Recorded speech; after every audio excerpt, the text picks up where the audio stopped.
In this video today, I'm going to show you how you can use a BookBolt to create a journal that you can upload and sell on KDP. If you'd like to have a closer look at the features of BookBolt Studio and how it is that I go about doing this, then stick around and watch the video.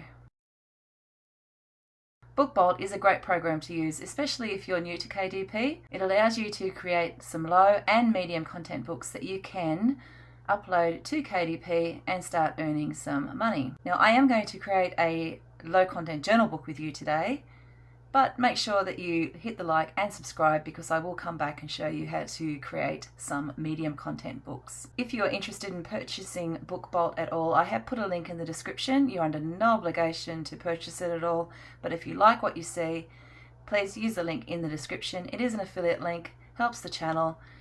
You get the software, I get a little bit of commission, and it's a win-win. So let's hop across to the computer now and I'll show you how I create this journal.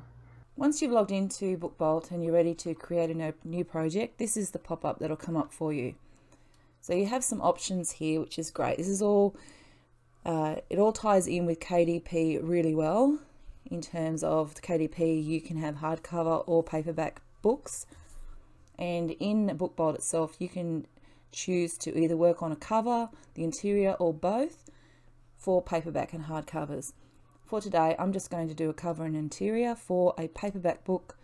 I'm going to call my project a journal, so I'm just making a journal. Actually, I might even call it a flower journal, just so that I know it's got the flowers on it that I'm going to put there. My trim size I'm choosing for this journal is 6x9. If I use the drop down arrow just here and you have a look, all of these trim sizes that you see here are the exact same that you will find in the KDP calculator, and that are standard print options in KDP. So you can create in any of these sizes within BookBolt. So I'm going to choose 6x9. You can also let BookBolt know what you're intending on printing in. Just going to keep it with white paper. I'm going to have my journal at 120 pages with bleed. So let's create that project.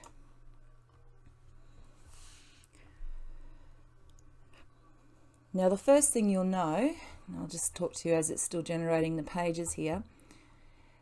If you've watched any of my previous videos, you'll know that I've gone into KDP calculator to work out the dimensions for things like the cover of the book and also the margins. This is a really handy thing that BookBolt will do for you, is that it will place that PDF template that you would normally download from the calculator into the software itself.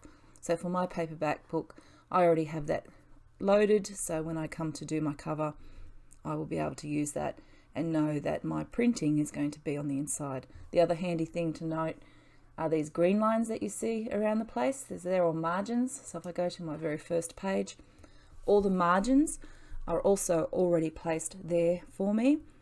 So I don't need to, like I was in Canva, moving my rulers across to create them. They're all there.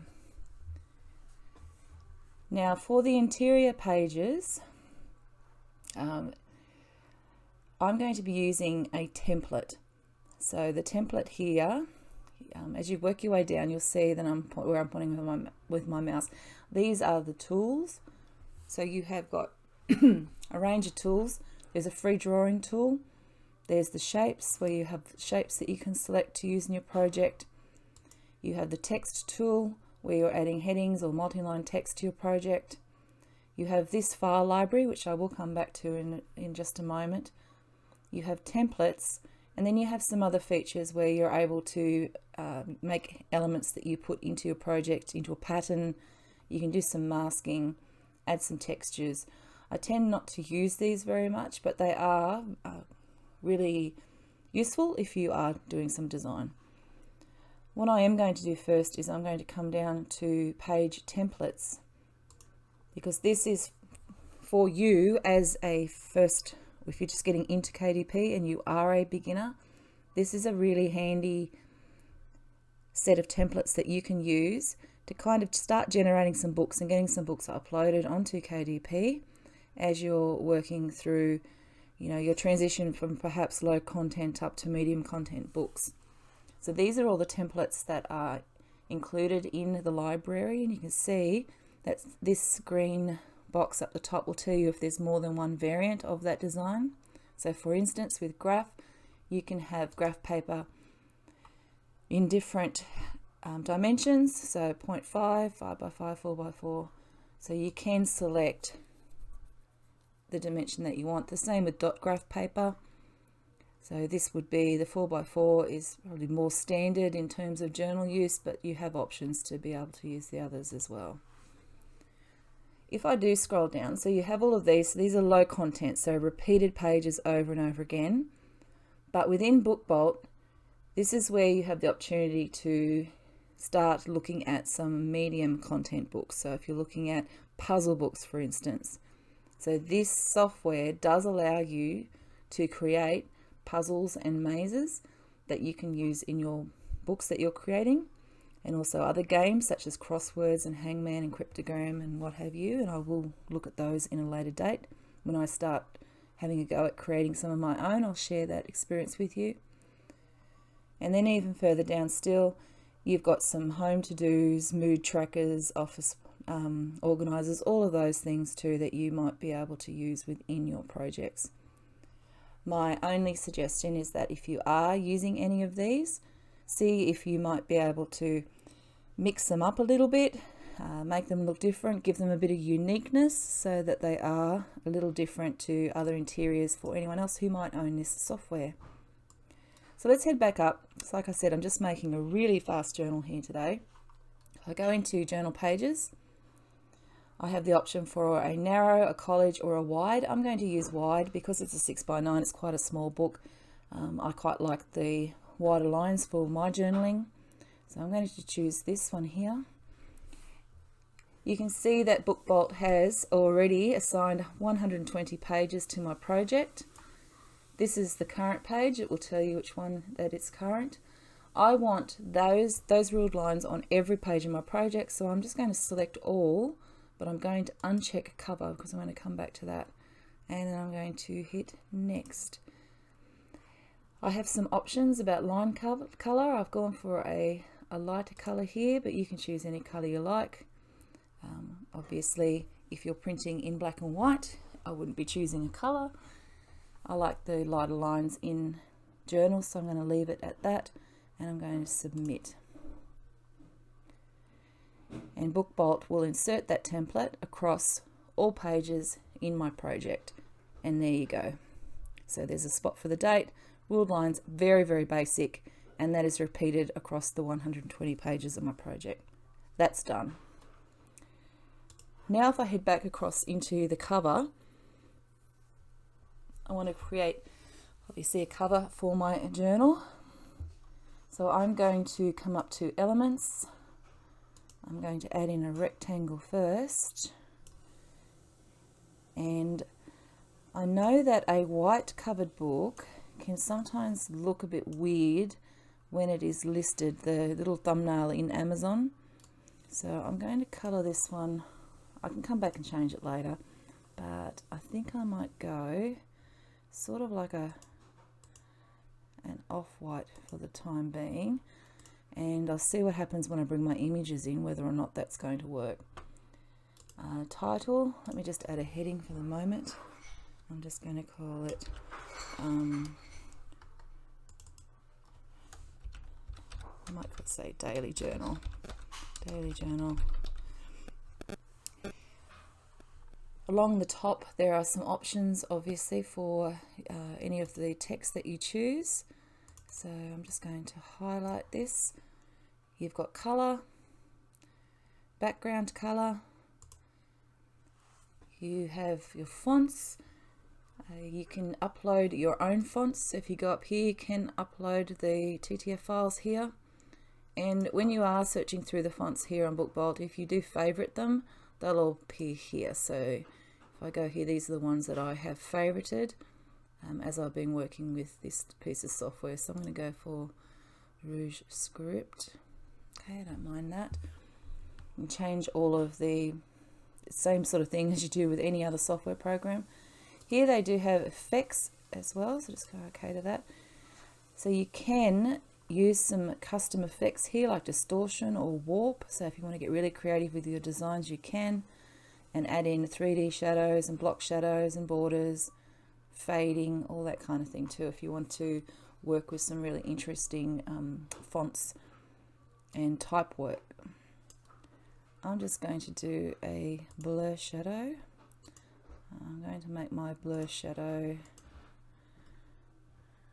I might just do it in a very pale green, and I'll just leave it at that for the time being too. You can always come back and change it again.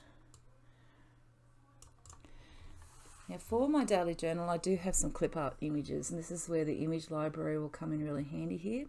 So file library, you've got some choices up the top. You have got Pixabay and Unsplash. I have my reservations about using those two. That's my own personal thing though. So I'm going to go in and I'm going to upload some images. So upload an image. And I have these images that I've saved, so let's get those in. These are PNG images, and they are floral and sort of leaf designs. You might see just here in the fade, see this leaf design here, that was a Pixabay image, so I'm trying to draw a little bit of inspiration from that, but with the different leaves. That's what I'm hoping to kind of achieve here, so we'll see how we go. So let's just put in, say, this one here. There we go.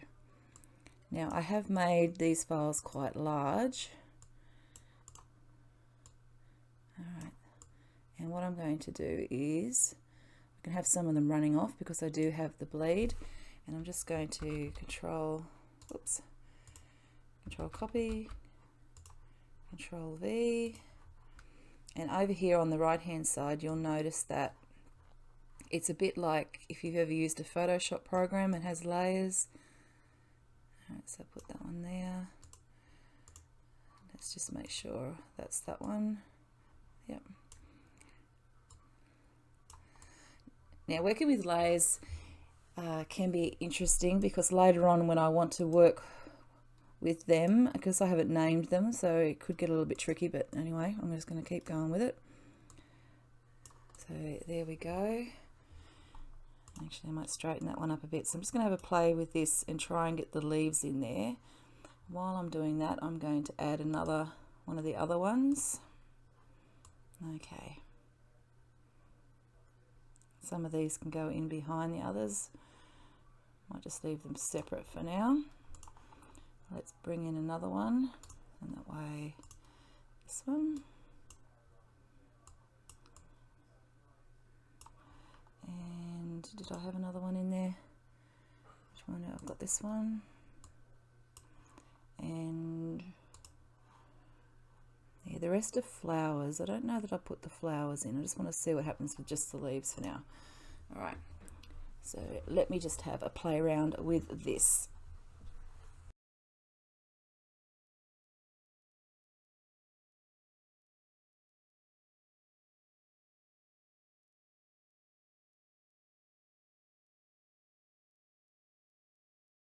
Alright, I'm just putting the finishing touches on my cover now.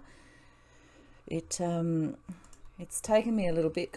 My computer just crashed right in the middle of it all. So I'm just going to put a couple of those little flowers in there. A couple of things that I learnt along the way were that if you wanted to flip an image, for example, you can. You grab this handle here and hold down your Alt key and then drag it through, and you can flip it backwards and forwards. So that's something that I learnt. The other thing that I learnt was that you can hold down the Shift key and you can actually change and distort the image as well. So just some handy things to know if you're mucking around with this. I'm not going to put too many of these in here. Just a couple, just to add a little bit of a pop. Oops, hang on, it stays. This has been a quite a bit of fun to play around with. Bring another one down here. So it doesn't need too much, just a little bit here and there, just to give it a little colour. So I'll see if I can paste again. I'll make this one a bit big. Whoops.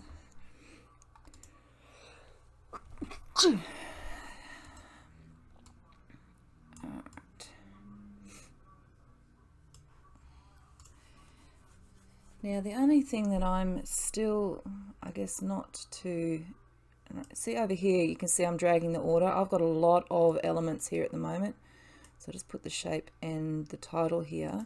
So if I'm working on this shape behind the title, I just want to change the color up, so I might come here and I'd like to choose a color from the pictures. No, that's not going to work. So I'm just using the pipette.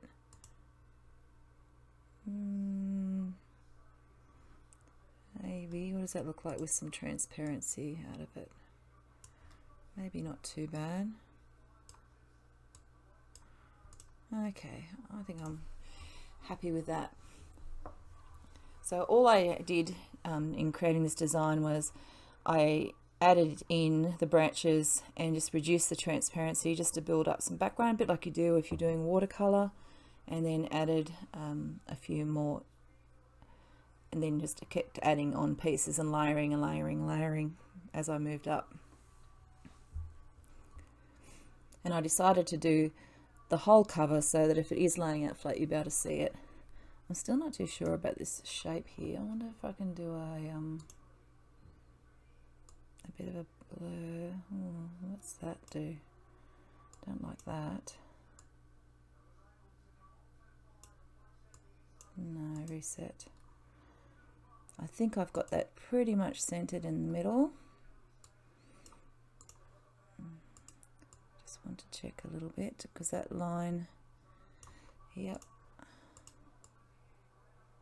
that's a bit better. It's just using the line, the margin line there. When you have created your cover and also your journal pages, then all you need to do is come up to where it says download, and you want to download the current project, and we're going to download in CMYK, which is best for printing. This one here is best for ebooks. You can also download the current page if you want as well. So let's go here. I'm going to download that project, and it will go through the motions of putting those final touches on. And when it downloads, it will give us the two files. We'll get a cover file and we'll also get an internal file also. Now, just while we're waiting here, if you would like me to show you how I did the layering of those leaves to create this cover, just pop a note in the comments and I can make up another quick video about it. I'm really sorry that it crashed, but I was really just making up a collage of flowers. But again, if you'd like to see that, let me know. I'm more than happy to show you. Right, it says that my download should have automatically started. Wait for a minute or two, which I have off camera. So I'm just going to pop into my downloads folder, and there we have our paperback interior in PDF in that file, and in the other one we have our paperback journal cover. Next thing to do then is to come across to Amazon KDP and get this uploaded. So I've already signed in. So what would you like to create? So I've hit the create one, create a paperback. Okay, I went back up and I've got daily journal, floral design for recording and note taking your day-to-day experiences. A little bit about how many pages are in there and the date being at the top of the page. I definitely hold the copyright. There's no sexually explicit images. It's a low content book, so I need to choose my categories. So in here it could be something like, let's see, self-help, journal writing. There we go, there's one. Add another category. This could be in travel writing, and maybe journal, so somebody might actually like this just to journal their garden, so I'll leave it at that. For keywords, I probably need to do a bit more research and come back and fix these up, but yeah, daily diary, daily journal, floral design, recording memories, so I've kept it pretty simple there just for now. You can always come back and fix these up. I'm just doing it quickly to show you for today. So we have a 6x9. I did have bleed. I'm going to keep the cover matte. I don't mind that. I'm going to upload the manuscript. So here we've got the paperback interior that was designed in BookBolt. I'm going to upload a cover. So this is the cover. And down here I did use some AI here, so none for the text. Images, I used one or few with extensive editing, and I did use Mid-Journey. Translations, none. And then you launch your previewer, and this gives you a look. There shouldn't be any errors in this previewer, given that BookBolt does all of the layout for you, so you should be able to upload without worrying about any issues in terms of the format of your book. This is one of the great features of BookBolt for me. I actually really like. So there you go, there's the daily journal. That looks good. And then if we skip through, yep, it's all formatted perfectly. So I'm just going to leave this. I know that it's done, and all the pages are the same, so I don't really need to check it. I would if it was a medium content, just to check all the spelling and edit and so on. So I'm going to approve that, and it's going to take me to the next page.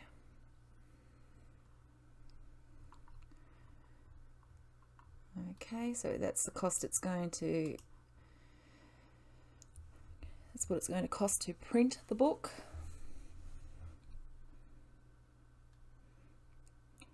And a minimum of $4.07. I think that $5.99 gives me $1 for the work that I've done today. I think that's a fair price. And I'm just going to go up another 3 cents here. Australians are pretty funny. They like 9.99s, and with our dollar the way it is, they round it up and so on anyway. So this makes it a nice thing. Unfortunately, here in Australia, I'm only going to make 39 cents per book. That's the way it is. And publish, and that will drop down into my KDP bookshelf. So there we have, and it's currently in review, and what will happen is it's submitted for publishing. They're reviewed and processed in 72 hours. Now, just as a side note, if you've made it this far in the video, I've been hearing a lot about how low content books, you know, they won't get approved, or they sit too long and all that kind of thing. You'll see that I've done up some to-do list planners for organizing here. They are all approved within about 3 days. So low content books are being approved. And for these, I'm also doing some A+ content. Now that might sound silly for a low content, but I still believe that if I were looking for a journal, I'd like to see what was on the inside. So A+ content to me is really important. So there is my daily journal. We'll see how long that takes to go through and get approved. I don't think there'll be any issues with that one at all. I'd actually look forward to purchasing one of those myself, because I actually really liked it. I hope you've enjoyed this video today, and you get a little bit of a sense about what BookBolt has to offer in terms of creating low content books. It is a great program for beginners, but it's also got some features in there for people who have been doing KDP for a while. I still come across to BookBolt every now and then to create books, and like I said, I'm very keen on going in and using some of the mazes and the other puzzle pages to create some medium content books in the future. And I'll share that experience with you online. If you've enjoyed learning about BookBolt, or if you have any questions or you'd like me to show you how to use BookBolt for any other purpose around another type of book, by all means pop it in the description and let me know. I'm going to continue creating some books, and I hope you do too, and I will see you in the next video. Thanks for watching.